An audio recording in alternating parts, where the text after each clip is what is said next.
ആത്മശക്തിയാൽ എന്നെ നിറച്ചിടുക, അനുദിനമാരാധിപ്പാൻ. അഭിഷേകത്താൽ എന്നെ നിറച്ചിടുക, ഞാൻ ഉണർന്നു ശോഭിക്കുവാൻ. അഭിഷേകം പകർന്നിടുക, പുതുശക്തി പ്രാപിക്കുവാൻ. അഭിഷേകം പകർന്നിടുക, പുതുശക്തി പ്രാപിക്കുവാൻ. അന്ധകാര ശക്തികളെ ജയിക്കും ഞാൻ ആ കൃപയാൽ. അന്ധകാര ശക്തികളെ ജയിക്കും ഞാൻ ആ കൃപയാൽ.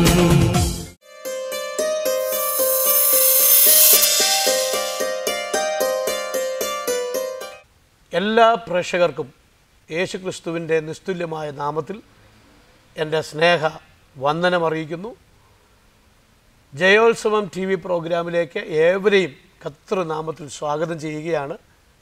ഇന്നത്തെ നമ്മുടെ പ്രോഗ്രാം ഒരു സ്പെഷ്യൽ പ്രോഗ്രാമാണ്. നമ്മുടെ നടുവിൽ അതിഥിയായിട്ട് ജനറൽ മെഡിസിൻ MDയും മെഡിക്കൽ ഓൺകോളജിയിൽ DM കഴിഞ്ഞ് തിരുവനന്തപുരത്ത് കിംസ് ഹോസ്പിറ്റലിൽ മെഡിക്കൽ ഓൺകോളജിസ്റ്റായി ക്യാൻസർ ഡിപ്പാർട്ട്മെൻറ്റിൽ സുത്യർഹമായ സേവനമനുഷ്ഠിച്ചുകൊണ്ടിരിക്കുന്ന തിരുവനന്തപുരത്തുള്ള ജയോത്സവം വർഷിപ്പ് സെൻറ്റർ സഭയിലെ ലീഡേഴ്സിൽ ഒരാളായിരിക്കുന്ന ഡോക്ടർ ചെറിയാൻ തമ്പി അതിഥിയായിട്ട് വന്നിട്ടുണ്ട്. ഡോക്ടർ ചെറിയാൻ തമ്പിയെ ഞാൻ ഈ പ്രോഗ്രാമിലേക്ക് ദൈവനാമത്തിൽ സ്വാഗതം ചെയ്യുന്നു. ഈ ഡോക്ടറെ ഇന്ന് നമ്മുടെ അതിഥിയായി ലഭിച്ചതിൽ വളരെ സന്തോഷമുണ്ട്. ക്യാൻസർ വളരെ വ്യാപകമായിരിക്കുന്ന ഒരു കാലഘട്ടത്തിലാണ് നമ്മൾ ജീവിക്കുന്നത്. അത് പടർന്നുകൊണ്ടിരിക്കുകയാണ്. ആരോട് ചോദിച്ചാലും ക്യാൻസർ രോഗി എന്നുള്ള ഒരു മറുപടിയാണ് നമുക്ക് ലഭ്യമാകുന്നത്. ക്യാൻസർ ഇത്രമാത്രം പടരുവാൻ ഒരു ഭയപ്പെടുത്തുന്ന പേടിപ്പിക്കുന്ന രോഗമായി തീർന്നിരിക്കുന്ന ഈ കാലയളവിൽ ഇത് പടരുന്നതിൻ്റെ കാരണം എന്താണ്, ഇതിനെ നമുക്ക് എങ്ങനെ നേരിടാം എന്നുള്ളതിനെക്കുറിച്ച് ഡോക്ടറിൽ നിന്ന് തന്നെ നമുക്ക് നേരിട്ട് കേൾക്കാം. ഡോക്ടർ അതിൻ്റെ വിശദീകരണം ഇപ്പോൾ നൽകുന്നതാണ്. ദൈവനാമത്തിന് മഹത്വം ഉണ്ടായിരിക്കട്ടെ. ആദ്യം തന്നെ നമുക്ക് എന്താണ് ക്യാൻസർ എന്ന് നോക്കാം. നമ്മുടെ ശരീരത്തിൽ വളരെയധികം കോശങ്ങളുണ്ട്. ഈ കോശങ്ങളെല്ലാം തന്നെ ഒരു പ്രത്യേക കാലയളവിൽ വളരുകയും അത് തന്നെത്താനെ അത് നശിച്ചു പോവുകയും ചെയ്യുന്നു. എന്നാൽ ചില പ്രത്യേക കാരണങ്ങൾ കൊണ്ട് നമ്മുടെ ശരീരത്തിലെ കോശങ്ങൾ മരിക്കാതെ നിയന്ത്രണമില്ലാതെ വളരുന്നതിനാണ് ക്യാൻസർ എന്ന് പറയുന്നത്. ഇത് ശരീരത്തിൻ്റെ ഏത് ഭാഗത്തും നമുക്ക് സംഭവിക്കാം. ഇന്ന് ക്യാൻസറെ പറ്റി നമ്മൾ നോക്കുമ്പോൾ ഏകദേശം 40% വരുന്ന ക്യാൻസർ നമ്മുടെ ജീവചര്യകളുണ്ട്, അല്ലെങ്കിൽ നമ്മൾ വിചാരിച്ചാൽ നമുക്ക് ഒരു പരിധി വരെ കൺട്രോൾ ചെയ്യാൻ പറ്റുന്നതാണ് 40% ക്യാൻസർ.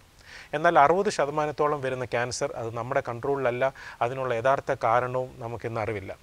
ക്യാൻസറിനെ പറ്റി നമ്മൾ നോക്കുമ്പോൾ പ്രധാനമായിട്ടും ചില കാരണങ്ങൾ ക്യാൻസർ വരുന്നതിന് അല്ലെങ്കിൽ പ്രധാനമായിട്ടും ചില കാരണങ്ങളുണ്ട്. ഞാൻ ആദ്യം പറഞ്ഞതുപോലെ 40% ക്യാൻസർ നമുക്ക് കൺട്രോൾ ചെയ്യുവാൻ സാധിക്കും എന്ന് പറഞ്ഞു. ഈ 40% ക്യാൻസറിൽ ഏറ്റവും കൂടുതൽ ക്യാൻസർ ഉണ്ടാകാനുള്ള കാരണം പുകവലിയുടെ ഉപയോഗമാണ്. പുകവലിയാണ് ക്യാൻസറിൻ്റെ ഏറ്റവും പ്രധാനപ്പെട്ട ഒരു കാരണം. പുകവലി അല്ലെങ്കിൽ പുകയിലയുടെ ഉപയോഗം, അത് സിഗരറ്റാകാം, ബീഡിയാകാം, വായിൽ വെച്ച് ചവയ്ക്കുന്നതാകാം, ഇത് ഏത് രീതിയിലാണെങ്കിലും മനുഷ്യനെ ഇന്ന് ഏറ്റവും കൂടുതൽ കൊന്നുകൊണ്ടിരിക്കുന്നത് ഈ പുകയിലയുടെ ഉപയോഗമാണ്. പുകവലി കഴിഞ്ഞിട്ട് നമ്മൾ ഏറ്റവും കൂടുതലായി കാണുന്ന ക്യാൻസറിന് കാരണമായി കാണപ്പെടുന്നത് ആൽക്കഹോൾ അല്ലെങ്കിൽ മദ്യപാനമാണ്. മദ്യപാനവും നമുക്ക് കരളിൻ്റെ ക്യാൻസർ, അതുപോലെ തന്നെ അന്നനാളത്തിൻ്റെ ക്യാൻസർ, വയറിൻ്റെ ക്യാൻസർ, ഇതുപോലെ പല ക്യാൻസറുകളും ഉണ്ടാക്കുവാനായിട്ട് ഇടയാക്കുന്നു. മൂന്നാമതായിട്ട് നമ്മൾ ഏറ്റവും കൂടുതലായി ക്യാൻസർ വരുന്നതിനൊരു കാരണം എല്ലാവർക്കും ഒത്തിരി സംശയമുള്ള പോലെ നമ്മുടെ ഭക്ഷണ രീതി അല്ലെങ്കിൽ നമ്മുടെ ഡയറ്റിലാണ്.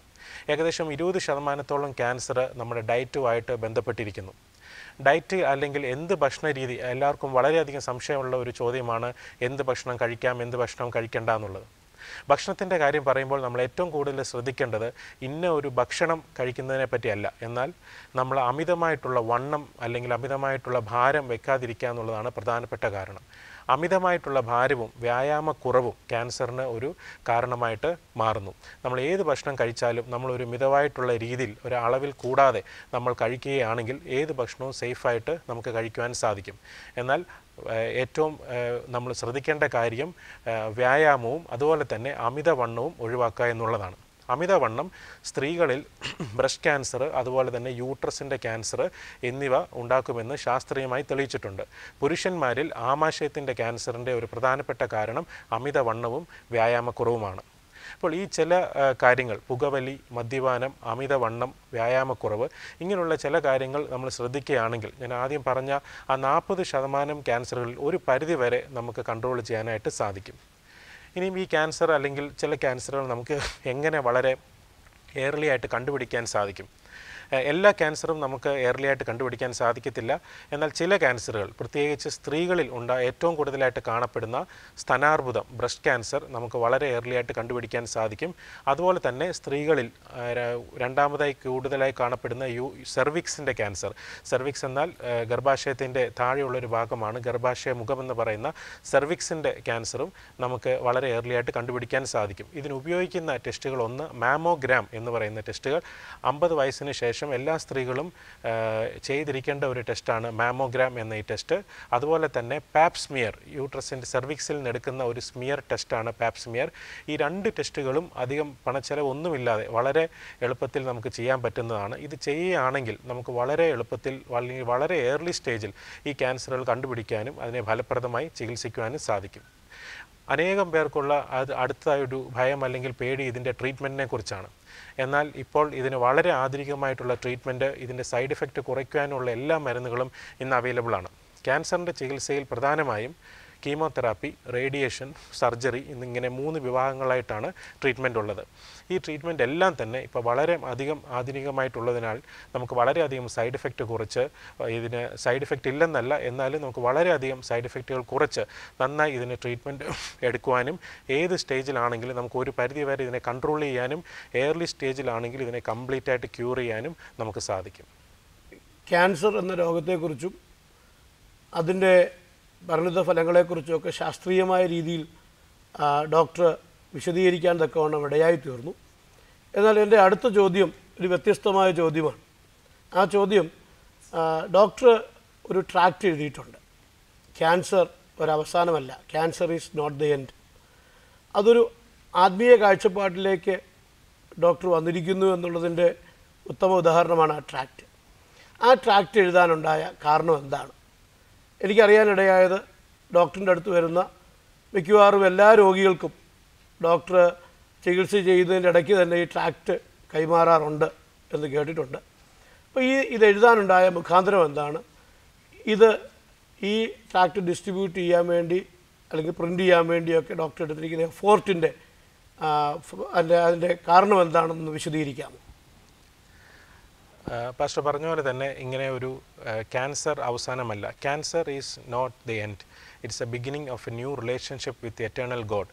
ക്യാൻസർ അവസാനമല്ല, അത് നിത്യനായ ദൈവമായിട്ടുള്ള ഒരു പുതുബന്ധത്തിൻ്റെ തുടക്കമാണ്.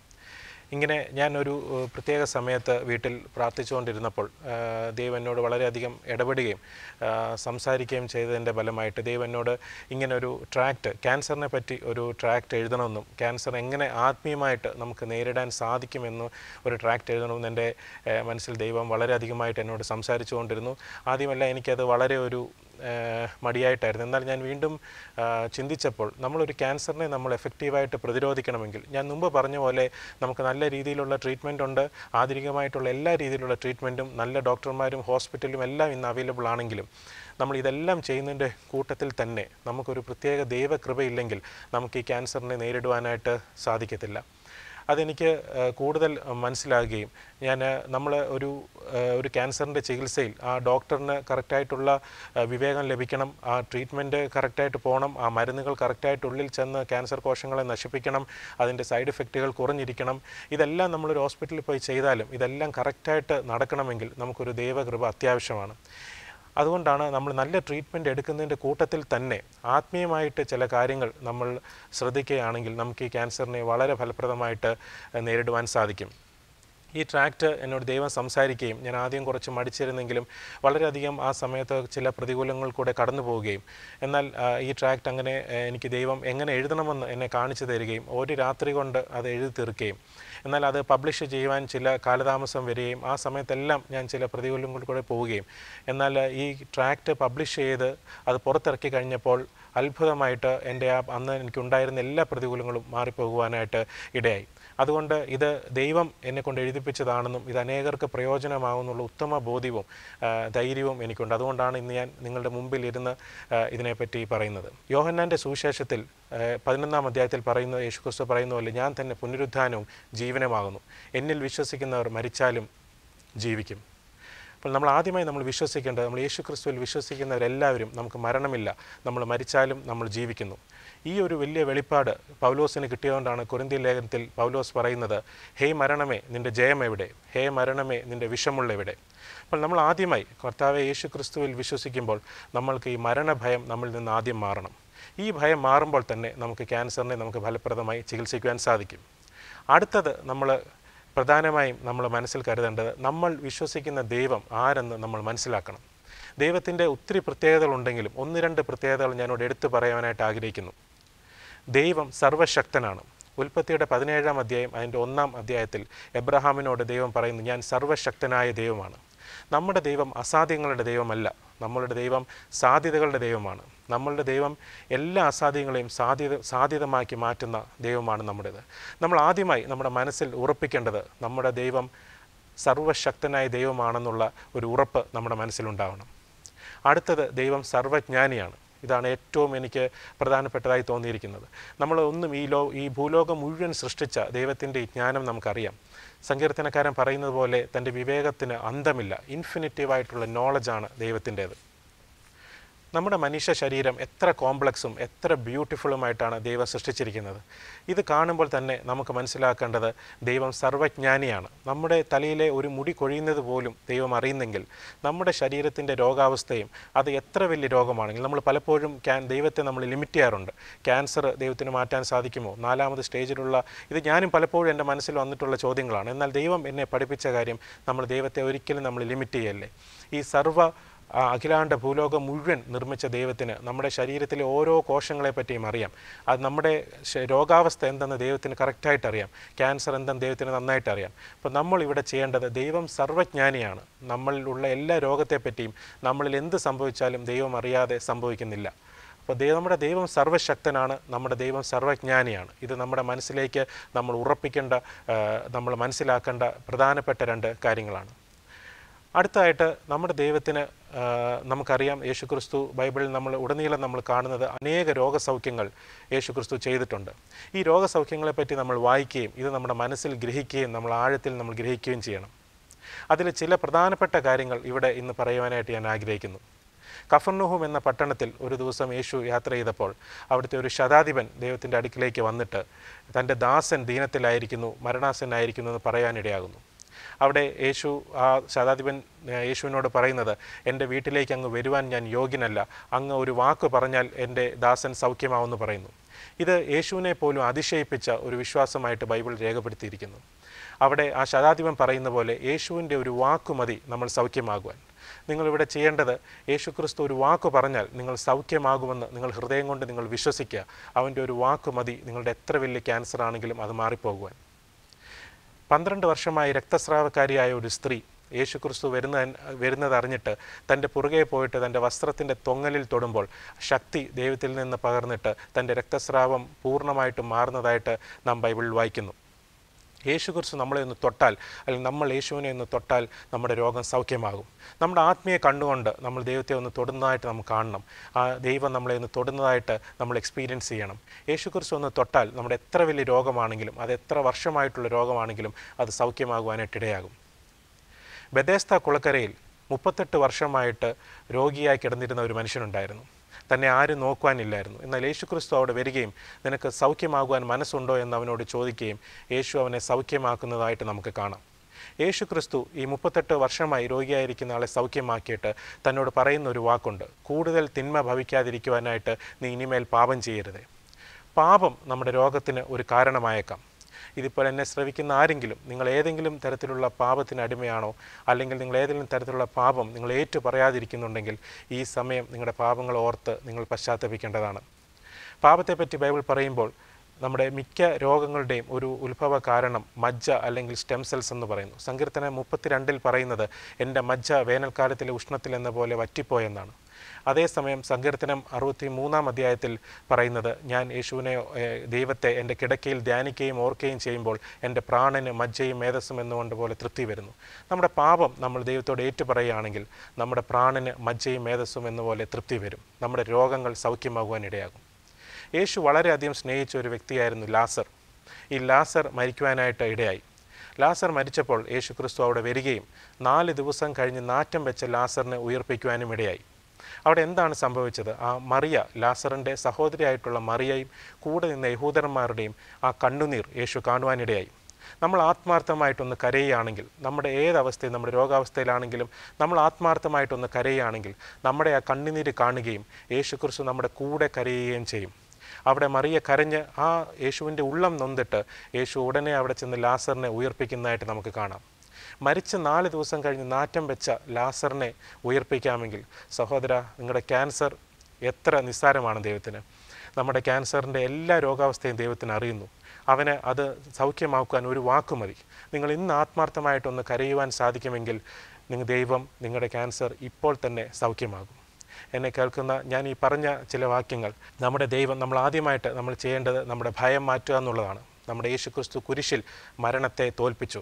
ആ യേശുക്രിസ്തുവിനെ നമ്മൾ വിശ്വസിക്കുകയാണെങ്കിൽ നമ്മൾ ഒരിക്കലും മരണത്തെ ഭയപ്പെടേണ്ടതായിട്ടില്ല. നമ്മൾ വിശ്വസിക്കുന്ന ദൈവം സർവ്വശക്തനും സർവ്വജ്ഞാനിയുമാണ്. അവനിൽ കഴിയാത്തതൊന്നുമില്ല, അവനിൽ അസാധ്യങ്ങളില്ല. യേശുവിൻ്റെ ഒരു വാക്ക് പറഞ്ഞപ്പോൾ ആ ശതാധിപൻ്റെ ദാസൻ സൗഖ്യമായി. യേശുവിനെ ഒന്ന് തൊട്ടപ്പോൾ ആ രക്തസ്രാവക്കാരി സൗഖ്യമായി. യേശു ക്രിസ്തുവിൻ തൻ്റെ പാപങ്ങൾ ഏറ്റ് പറയുകയാണെങ്കിൽ നമ്മുടെ രോഗങ്ങളെല്ലാം തന്നെ സൗഖ്യമാകും.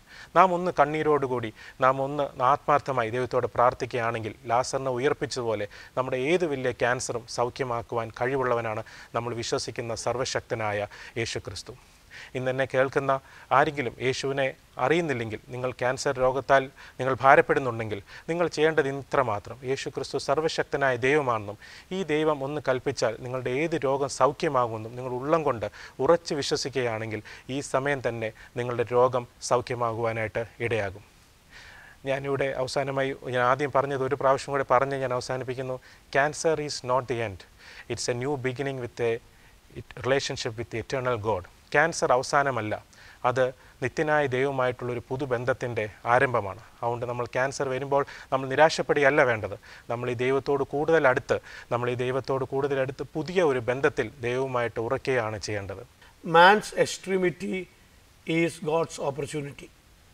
മനുഷ്യൻ്റെ നിസ്സഹായകരമായ അവസ്ഥയാണ് ദൈവത്തിന് പ്രവർത്തിക്കാനുള്ള അവസരം. ഇപ്പോൾ ഡോക്ടറി പറഞ്ഞു വന്നതെല്ലാം തന്നെ ദൈവത്തിന് അത്ഭുതങ്ങൾ ചെയ്യാൻ കഴിയും എന്നുള്ളതാണ്. പക്ഷേ ക്യാൻസർ രോഗത്താൽ പിടിക്കപ്പെട്ടൊരു വ്യക്തിയെ സംബന്ധിച്ചിടത്തോളം അയാൾ ഭയത്തിനടിമയാണ്, മരിക്കും എന്ന് ഉറപ്പിച്ച് ജീവിക്കുന്നവരാണ്. എന്നാൽ ഡോക്ടർ ഒടുവിൽ പറഞ്ഞ് അവസാനിപ്പിച്ചത് യേശുക്രിസ്തുവിൽ വിശ്വസിച്ചാൽ ഈ രോഗങ്ങളെല്ലാം സൗഖ്യമാകും എന്ന് ഉറപ്പിച്ച് പറയാനായിട്ട് ഇടയായിത്തീർന്നു. നിശ്ചയമായിട്ട് ഞാൻ വിശ്വസിക്കുന്നു ഡോക്ടർ ഇത് പറയാൻ കാരണം ജീവിതത്തിൽ അനുഭവം ഉള്ളതുകൊണ്ടാണ്. അനുഭവമില്ലാത്ത ഒരാൾക്ക് ഇത് പറയാൻ പറ്റത്തില്ല. ഡോക്ടർ ഇത് പറഞ്ഞപ്പോൾ ജീവിതത്തിൽ എന്തെങ്കിലും എടുത്തു പറയത്തക്ക രീതിയിൽ ഒരനുഭവം ഉണ്ടായിട്ടുണ്ടോ? യേശു വിടുവിക്കുന്ന ദൈവമാണെന്ന് പറയാൻ കഴിയുന്ന ഒരനുഭവം ഉണ്ടായിട്ടുണ്ടെങ്കിൽ അത് പ്രേക്ഷകർക്ക് നിശ്ചയമായിട്ടും അവർക്ക് ധൈര്യം നൽകുന്നതിന് കാരണമായി തീരും. അതൊന്ന് വിശദീകരിക്കാമോ അങ്ങനെ ഉണ്ടായിട്ടുണ്ടെങ്കിൽ? അതെ, ഇന്ന് നിങ്ങളുടെ മുമ്പിൽ ഇവിടെ വരുവാനും ഞാൻ ധൈര്യത്തോടുകൂടി യേശു ക്രിസ്തു നിങ്ങളെ സൗഖ്യമാകും എന്ന് പറയാനുള്ള കാരണം ഞാനത് അനുഭവിച്ചിട്ടുള്ളത് കൊണ്ട് തന്നെയാണ്. ഹല്ലേലൂയ. യേശു ക്രിസ്തു നമ്മളെ സൗഖ്യമാക്കുന്ന ദൈവമാണ്. ഹല്ലേലൂയ. ഞാൻ പഠിച്ചുകൊണ്ടിരുന്ന സമയത്ത് വളരെയധികം പ്രതികൂലം കൂടെ കടന്നു പോവുകയും 1-2 കാര്യങ്ങൾ ഞാൻ ഇന്നിവിടെ പറയാനായിട്ട് ആഗ്രഹിക്കുന്നു. ഒന്ന് എൻ്റെ മൂത്ത മകൻ എൻ്റെ വൈഫ് പ്രഗ്നൻ്റ് ആയിരുന്ന സമയത്ത് 7 മാസത്തിൽ പ്രഗ്നൻ്റ് ആയിരുന്ന സമയത്ത് ഞങ്ങൾ ചെന്നൈയിൽ ഞാൻ പഠിച്ചുകൊണ്ടിരിക്കുന്ന സമയത്ത് ആ സമയത്ത് H1N1 എന്ന് പറയുന്ന ഒരു പനി വളരെയധികമായിട്ട് പടർന്നു വരികയും പ്രത്യേകിച്ച് ഗർഭിണികളിൽ ഈ പനി വന്നാൽ അവർ മിക്കവരും മരണം അടയുകയും ചെയ്യുന്ന ഒരു സാഹചര്യം. ഞാൻ ചികിത്സിക്കുന്ന ഹോസ്പിറ്റലിൽ ചികിത്സിക്കുന്ന സമയത്ത് തന്നെ അനേകം ഗർഭിണികളായിട്ടുള്ള സ്ത്രീകൾ ഈ പനിയാൽ വന്ന് വരികയും ഐസിയുലാവുകയും മരിക്കുകയും ചെയ്യുന്നത് ഞാൻ എൻ്റെ കണ്ണുകൊണ്ട് കാണുവാനായിട്ടിടയായി. അല്ല, അതേ സമയത്ത് എൻ്റെ ഭാര്യ 7 മാസം പ്രഗ്നൻ്റ് ആയിരുന്ന സമയത്ത് താൻ ഒരു ദിവസം രാത്രിയിൽ വർക്ക് ചെയ്യുന്നുണ്ട്. തിരിച്ചു വന്ന സമയത്ത് വളരെയധികമായി ചുമ അനുഭവപ്പെടുകയും പനി വരികയും പെട്ടെന്ന് ഞാൻ വർക്ക് ചെയ്യുന്ന ഹോസ്പിറ്റലിൽ തന്നെ കൂട്ടിക്കൊണ്ട് പോവുകയും അവിടെ ചെന്നപ്പോൾ ബ്രെയിനിലേക്ക് പോകുന്ന ഓക്സിജൻ്റെ അളവ് വളരെയധികം കുറയുകയും ഉടൻ തന്നെ ഐസിയുലാക്കണമെന്നും വെന്റിലേറ്ററിലാക്കണമെന്നും എല്ലാം പറയാനുള്ള ഒരു സാഹചര്യമുണ്ടായി. ആ സാഹചര്യത്തിൽ ഞാൻ മെഡിക്കൽ സയൻസിനെ ആശ്രയിച്ചെങ്കിലും അതിൽ കൂടുതൽ ഞാൻ ദൈവത്തിൽ ആശ്രയിക്കുകയും ഞങ്ങൾ അന്ന് ആ ഹോസ്പിറ്റലിൽ അഡ്മിറ്റ് ആവുകയും അതിൻ്റെ ചികിത്സ ആരംഭിക്കുകയും ചെയ്തു. എന്നാൽ അന്ന് ഞാൻ വർക്ക് ചെയ്യുന്ന ഹോസ്പിറ്റലിൽ ഏകദേശം 40-ൽ കൂടുതൽ ഡോക്ടർമാർ വന്ന് നോക്കുകയും എന്നാൽ ഈ ഒരു സിറ്റുവേഷന് ഒരു മാറ്റവും ഇല്ലാതെ ഇത് കൂടി വരികയും ശ്വാസമുട്ടൽ കൂടി വരികയും ഓക്സിജൻ്റെ അളവ് കൂടുകയും എല്ലാം ചെയ്തുകൊണ്ടിരുന്ന ഈ സമയത്ത് ഞങ്ങൾ കൈ കോർത്ത് ആ സമയത്തിരുന്ന് ഞങ്ങൾ പ്രാർത്ഥിക്കുകയും എന്നാൽ ഒരു മാറ്റവും കാണാതിരുന്നപ്പോൾ ഞങ്ങൾ ഒരു ദിവസം രാത്രി ഇരുന്ന് പ്രാർത്ഥിച്ചുകൊണ്ടിരുന്ന സമയത്ത് ഏകദേശം ആ പനി വന്നിട്ട് അതിൻ്റെ 5-ാമത്തെ ദിവസം കൊടുക്കുന്ന മരുന്നുകളൊന്നും തന്നെ ഇഫക്റ്റീവ് അല്ലാതെ പോകുന്ന സമയത്ത് 5-ാമത്തെ ദിവസം എൻ്റെ ഭാര്യയെ പ്രത്യേക ഒരു അനുഭവത്തിൽ കൂടെ കടന്നു പോവുകയും ആ ഒരു പ്രത്യേക ഒരു അനുഭവം കഴിഞ്ഞപ്പോൾ ആ നിമിഷം തന്നെ അവളുടെ പനിയും ശ്വാസമുട്ടലും പൂർണ്ണമായി മാറുവാനും അനേകം പേർ ആ സമയത്ത് ഈ H1N1 പനി വന്ന് മരിക്കാനിടയായ സ്ഥാനത്ത് ഞങ്ങൾ അങ്ങനൊരു സാഹചര്യം വരുമെന്ന് ഞങ്ങൾ മാനസികമായി ഞങ്ങൾ ചിന്തിച്ചെങ്കിലും അതൊന്നും വരാതെ ഞങ്ങൾ രണ്ടുപേരും കൈപിടിച്ച് പ്രാർത്ഥിച്ചുകൊണ്ടിരുന്ന സമയത്ത് അത്ഭുതമായി ദൈവം വന്ന് തൊടുകയും അതോടുകൂടി ആ ഒരു നിമിഷം തന്നെ കംപ്ലീറ്റായിട്ട് ആ രോഗം മാറുകയും അതിൻ്റെ പിറ്റേ ദിവസം തന്നെ അവിടെ നിന്ന് ഡിസ്ചാർജ് ആകുകയും ഉണ്ടായി. അതുപോലെ തന്നെ ഞാൻ വീണ്ടും പഠിച്ചുകൊണ്ടിരുന്ന സമയത്ത് ഒരു ദിവസം ഞാൻ ഡ്യൂട്ടിയിലായിരുന്ന സമയത്ത് എനിക്ക് പെട്ടെന്നൊരു കോൾ വരികയും ആ സമയത്ത് ഞാൻ കട്ടിലിൽ നിന്ന് എഴുന്നേക്കാൻ ശ്രമിച്ചപ്പോൾ ഞാൻ നോക്കുമ്പോൾ എൻ്റെ 2 കാലും ആക്ച്വലി പ്രവർത്തിക്കുന്നില്ല. എൻ്റെ 2 കാലും പൊക്കുവാനായിട്ട് പറ്റുന്നില്ല. ഞാൻ ആ കട്ടിലിൽ നിന്ന് വീഴുകയും ആ നിലത്ത് വീണിട്ട് എനിക്കത് മുകളിലോട്ട് കയറാൻ സാധിക്കാതിരുന്നു. അങ്ങനെ ഇരുന്നൊരു സാഹചര്യത്തിൽ അവിടെ സിസ്റ്റേഴ്സ് എല്ലാം ഉണ്ടായിരുന്നു. അവരിൽ ഓടി വരികയും എനിക്ക് ഒട്ടും തന്നെ എൻ്റെ 2 കാലും ഉപയോഗിക്കാൻ പറ്റുന്നില്ല. ആ സമയം ഇതിൻ്റെ കാരണം എന്തെന്ന് ആർക്കും മനസ്സിലാകുന്നില്ല. ആ സമയത്ത് ഞങ്ങൾ പ്രത്യേകിച്ച് ഞാൻ വിചാരിച്ചു എൻ്റെ ജീവിതം അതോടുകൂടി അവസാനിച്ചു, എൻ്റെ 2 കാലുകളും തളർന്നുപോയി, ഇനി എനിക്ക് മുന്നോട്ട് വരാൻ സാധിക്കുകയില്ല. എന്നാൽ അവിടെ ഞാൻ ആ ജോലി ചെയ്തിരുന്ന സ്ഥലത്ത് ആ കട്ടിൽ തന്നെ കയറി കിടക്കുകയും ഞാൻ ദൈവത്തിൽ വിശ്വസിച്ച് പ്രാർത്ഥിക്കുകയും ചെയ്തതിൻ്റെ ഫലമായി 24 മണിക്കൂർ കൊണ്ട് ആ തളർന്നുപോയ 2 കാലും 24 മണിക്കൂറിനുള്ളിൽ പൂർണ്ണമായിട്ട് ശരിയായി. ഇങ്ങനെ 2 പ്രാവശ്യം സംഭവിക്കുകയും അത് പൂർണ്ണമായിട്ടും ശരിയാവുകയും ഞാൻ ദൈവത്തിൽ പൂർണ്ണമായി ആശ്രയിച്ച് ഇനി ഞാൻ നിങ്ങളുടെ മുമ്പിൽ ഇങ്ങനെ നിൽക്കേണ്ടവനല്ല, എന്നാൽ ദൈവം എന്നെ തൊട്ട് എൻ്റെ 2 കാലിനും ശക്തി പകർന്ന് ഇന്ന് അതിനുശേഷം അനേക കാര്യങ്ങൾ പഠിക്കുവാനും ജോലി ചെയ്യുവാനും എല്ലാം വളരെയധികം ഉന്നതിയിലേക്ക് വരുവാനും ദൈവം എന്നെ സഹായിച്ചു. ദൈവം എന്നെ തൊട്ട് എന്നെ സൗഖ്യമാക്കി. ഇങ്ങനെയുള്ള അനേകം എക്സ്പീരിയൻസ് എൻ്റെ ജീവിതത്തിൽ ഉള്ളതുകൊണ്ടാണ് ദൈവം എന്നെ കൊണ്ട് ഇങ്ങനൊരു ട്രാക്റ്റ് എഴുതിപ്പിക്കുകയും അത് നിങ്ങളോട് പറയുകയും ക്യാൻസറിൻ്റെ ഈ ഭയം മാറ്റുക, അതാണ് ദൈവം എന്നെ പ്രധാനമായി പറഞ്ഞത്. ഈ മരണഭയവും ഈ ട്രീറ്റ്മെൻറ്റിൻ്റെ ഭയവും എല്ലാം മാറി നമ്മൾ ദൈവം സർവ്വശക്തനും സർവ്വജ്ഞാനിയുമാണെന്ന് നമ്മൾ വിശ്വസിക്കുകയും അവൻ ചെയ്ത അത്ഭുതങ്ങൾ നമ്മൾ ഓർക്കുകയും നമ്മൾ അത് വായിക്കുകയും നമ്മുടെ മനസ്സിൽ അത് ഗ്രഹിക്കുകയും ചെയ്താൽ, യേശു ക്രിസ്തുവിൽ നിങ്ങൾ പൂർണ്ണമായി വിശ്വസിക്കുകയും ചെയ്താൽ അവൻ ഉറപ്പായിട്ടും നിങ്ങളെ സൗഖ്യമാക്കുക തന്നെ ചെയ്യും. ഇതിൻ്റെ എക്സ്പീരിയൻസിൽ നിന്നാണ് ഞാൻ ധൈര്യമായിട്ട് നിങ്ങളോട് പറയുന്നത്. ക്യാൻസർ ഒരവസാനമല്ല എന്ന ട്രാക്റ്റ് ഡോക്ടറിന് അത് എഴുതാനും പബ്ലിഷ് ചെയ്യാനും ഒക്കെ ദൈവം സഹായിച്ചു. ചികിത്സയ്ക്ക് വരുന്ന ധാരാളം രോഗികൾക്ക് ഡോക്ടർ ഇത് കൊടുത്തിട്ടുണ്ട്. ഇത് വായിച്ചവർ ആരെങ്കിലും തിരിച്ച് ഡോക്ടറിൻ്റെ അടുത്ത് വന്ന് ഈ ട്രാക്റ്റ് വായിച്ചത് മുഖാന്തരം അവർക്ക് സമാധാനം കിട്ടിയതായിട്ടോ സൗഖ്യം കിട്ടിയതായിട്ടോ എന്തെങ്കിലും ജീവിതത്തിൽ മാറ്റം വന്നതായിട്ട് അവരുടെ അനുഭവ സാക്ഷ്യം പറഞ്ഞിട്ടുണ്ടോ? മുമ്പ് പറഞ്ഞ പോലെ ഈ ട്രാക്റ്റ് അനേകർക്ക് കൊടുക്കുവാനും എൻ്റെ രോഗികൾക്കും അല്ലാതെ തന്നെ ക്യാൻസർ രോഗികൾക്ക് പലർക്കും പല ഹോസ്പിറ്റലിലും നമുക്കിത് ഡിസ്ട്രിബ്യൂട്ട് ചെയ്യുവാനുള്ള ഭാഗ്യം ദൈവം നൽകി. എന്നാൽ ഇത് വായിക്കുന്നവരെല്ലാവരും എന്നോട് വളരെയധികം പേർ എനിക്ക് ഇമെയിൽ അയക്കുകയും എന്നെ ഫോണിൽ കൂടെ ബന്ധപ്പെട്ട് അവർക്ക് വളരെയധികം ആശ്വാസം ലഭിക്കുന്നതായിട്ട് അവർ പറയുവാനായിട്ടിടയായി. പ്രത്യേകിച്ച് ഇത് വായിക്കുമ്പോൾ അവർക്ക് ആ വായിക്കുന്ന സമയത്ത് തന്നെ ദൈവം വലിയൊരു സമാധാനം അവരുടെ മനസ്സിൽ കൊടുക്കുകയും അവരുടെ രോഗം സൗഖ്യമാകുമെന്നുള്ള വലിയൊരു ഉറച്ച വിശ്വാസം അവർക്ക് ലഭിക്കുകയും ചെയ്തതായിട്ട് അനേകം പേർ എന്നെ വിളിച്ചു പറഞ്ഞു. ഞാൻ ആദ്യം പറഞ്ഞ പോലെ പലർക്കും ഈ ക്യാൻസറിനെ പറ്റിയുള്ള വലിയൊരു ഭയം അവരുടെ മനസ്സിൽ നിന്ന് മാറുകയും ഇത് വളരെ നിസ്സാരമായിട്ടുള്ളൊരു കാര്യമാണെന്നും ഇത് ദൈവത്താൽ സൗഖ്യമാക്കാൻ കഴിയും എന്ന് അവർക്കുള്ള ഉള്ളിലേക്ക് ഒരു ഉറച്ച വിശ്വാസം അവരിലേക്ക് പകരുവാനും ഇതുകൊണ്ട് സാധിച്ചു. അനേകം പേർ ഈവൻ പല ഡോക്ടർമാർ പോലും ഇത് വായിച്ചിട്ട് ഇത് വളരെ വ്യത്യസ്തമായിട്ടുള്ളൊരു ട്രാക്റ്റ്, ഇത് ദൈവം എഴുതിപ്പിച്ച ഒരു ട്രാക്റ്റ്, ഇതിൽ കൂടെ ദൈവമാണ് സംസാരിക്കുന്നത് എന്ന് പല ഡോക്ടർമാർ ഉൾപ്പെടെയുള്ളവർ എന്നെ വിളിച്ചു പറയുവാനും അനേകർക്കിത് ആശ്വാസമായി മാറുവാൻ ഇടയായതും എനിക്ക് അനേകം അങ്ങനെ കേൾക്കുവാൻ സാധിച്ചു.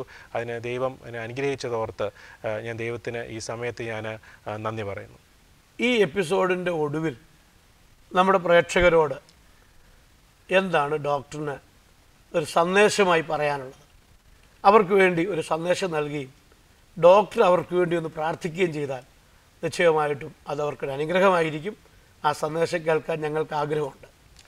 ഞാൻ ഈ പറഞ്ഞതുപോലെ നിങ്ങളുടെ ക്യാൻസർ ഏത് സ്റ്റേജ് ആണെങ്കിലും എത്ര ഭയാനകമായിട്ടുള്ള അസുഖമാണെങ്കിലും ഡോക്ടർമാർ പലപ്പോഴും ഇതിന് ചികിത്സ ഇല്ല, നിങ്ങൾ വീട്ടിൽ പൊക്കോ എന്ന് പറഞ്ഞ് വിധി എഴുതിയിട്ടുണ്ടെങ്കിലും നിങ്ങൾ വിശ്വസിക്കുന്ന യേശു ക്രിസ്തുവിൽ നിങ്ങൾ ആഴമായിട്ട് ഒന്ന് വിശ്വസിക്കുകയാണെങ്കിൽ ആ ദൈവത്തിന് നിങ്ങൾ പൂർണ്ണമായിട്ടും നിങ്ങളെ സൗഖ്യമാക്കുവാനായിട്ട് സാധിക്കും.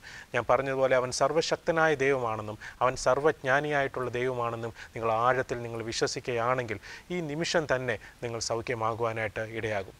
ഞാൻ ഇവിടെ നമ്മൾ മുമ്പേ സംസാരിച്ച ആ ഒരു ട്രാക്റ്റ് അത് നിങ്ങൾക്ക് ആർക്കെങ്കിലും അതിൻ്റെ ഒരു പതിപ്പ് വേണമെങ്കിൽ നിങ്ങൾ ഈ സ്ക്രീനിൽ കാണുന്ന നമ്പറിൽ ഞങ്ങൾക്ക് അഡ്രസ്സ് അയച്ചു തരുമെങ്കിൽ ഞങ്ങളത് നിങ്ങൾക്ക് കൊറിയർ അയച്ച് തരുന്നതാണ്. അതുപോലെ തന്നെ ഏതെങ്കിലും ക്യാൻസർ രോഗികൾക്ക് വേണ്ടി നിങ്ങൾക്ക് പ്രാർത്ഥിക്കണമെന്നുണ്ടെങ്കിൽ അവരുടെ പേരും ഈ താഴെ കാണുന്ന നമ്പറിൽ നിങ്ങൾ അയച്ചു തരികയാണെങ്കിൽ ഞങ്ങൾ അവർക്ക് വേണ്ടി പ്രത്യേകമായി ഞങ്ങൾ സഭയായിട്ട് ഞങ്ങൾ അവർക്ക് വേണ്ടി സമയം വേർതിരിച്ച് പ്രാർത്ഥിക്കുന്നതായിരിക്കും. നിങ്ങൾ പൂർണ്ണമായും വിശ്വസിക്കുക, നിങ്ങളുടെ ക്യാൻസർ ഒരിക്കലും അവസാനമല്ല, ദൈവം നിങ്ങളെ സൗഖ്യമാക്കും. ഇപ്പോൾ ഒരു നിമിഷം നിങ്ങൾക്ക് വേണ്ടി പ്രാർത്ഥിച്ചുകൊണ്ട് ഞങ്ങൾ ഈ എപ്പിസോഡ് അവസാനിപ്പിക്കുവാനായിട്ട് ആഗ്രഹിക്കുന്നു. നമുക്കെല്ലാവർക്കും കണ്ണടച്ച് ഒരു നിമിഷം നമുക്ക് ദൈവത്തിൽ പൂർണ്ണമായിട്ട് ആശ്രയിച്ച് നമുക്ക് പ്രാർത്ഥിക്കാം. ഹല്ലേലൂയ, സ്തോത്രം സ്തോത്രം സ്തോത്രം യേശുവേ, ഇങ്ങനെ ഒരു അവസരം അടിയങ്ങളുടെ ജീവിതത്തിൽ നൽകിയതായി നന്ദി പറയുന്ന കർത്താവേ. ദൈവമേ, ഞങ്ങളെ ശ്രവിക്കുന്ന അനേകർ ഇന്ന് ക്യാൻസർ രോഗത്തിൻ്റെ പിടിയിൽ അവർ പേടിച്ചും അവർ ഭയപ്പെട്ടും കർത്താവേ ഇനി ഞങ്ങൾക്കൊരു ജീവിതമില്ല എന്ന് പറഞ്ഞ് വിഷമിക്കുന്ന അനേകം പേർ ഞങ്ങളെ ഇന്ന് ശ്രദ്ധിക്കുന്നുണ്ടല്ലോ. ദൈവമേ സ്തോത്രം, അങ്ങ് ചെയ്ത അത്ഭുതങ്ങളെല്ലാം ഞങ്ങൾ പറഞ്ഞ വചനങ്ങളെല്ലാം അവരുടെ ഹൃദയത്തിൽ കർത്താവേ ഇന്ന് ക്രിയ ചെയ്യണമേ എന്ന് പ്രാർത്ഥിക്കുന്നു കർത്താവേ. ഞങ്ങൾ ഈ പ്രാർത്ഥിക്കുന്ന നിമിഷം തന്നെ അങ്ങയുടെ അത്ഭുതമാകുന്ന കരങ്ങൾ നീട്ടി അവരെ ഈ നിമിഷം തന്നെ അങ്ങ് സൗഖ്യമാക്കിയിരിക്കാൻ നന്ദി പറയുന്നു. ഞങ്ങൾ അനേകം സാക്ഷ്യങ്ങൾ കേൾക്കാൻ പോകുകയാൽ ഞങ്ങൾ നന്ദി പറയുന്നു. ദൈവം അവരെ പൂർണ്ണമായി അവരെ സൗഖ്യമാക്കിയിരിക്കാൻ ഞങ്ങൾ നന്ദി പറയും. ദൈവമേ, ഞങ്ങളുടെ പ്രാർത്ഥന കേട്ടതിനായി സ്തോത്രം, യേശുവിൻ നാമത്തിൽ തന്നെ. ഈ തിരക്കിൻ്റെ ഇടയിലും ഡോക്ടർ ഞങ്ങൾക്ക് വേണ്ടി ഈ പ്രേക്ഷകർക്ക് വേണ്ടി ഇത്രയും സമയം ചെലവിട്ടതിൽ ഞങ്ങൾക്ക് അതിയായ സന്തോഷമുണ്ട്. ഡോക്ടറിനെ ദൈവം അനുഗ്രഹിക്കട്ടെ. നന്ദി.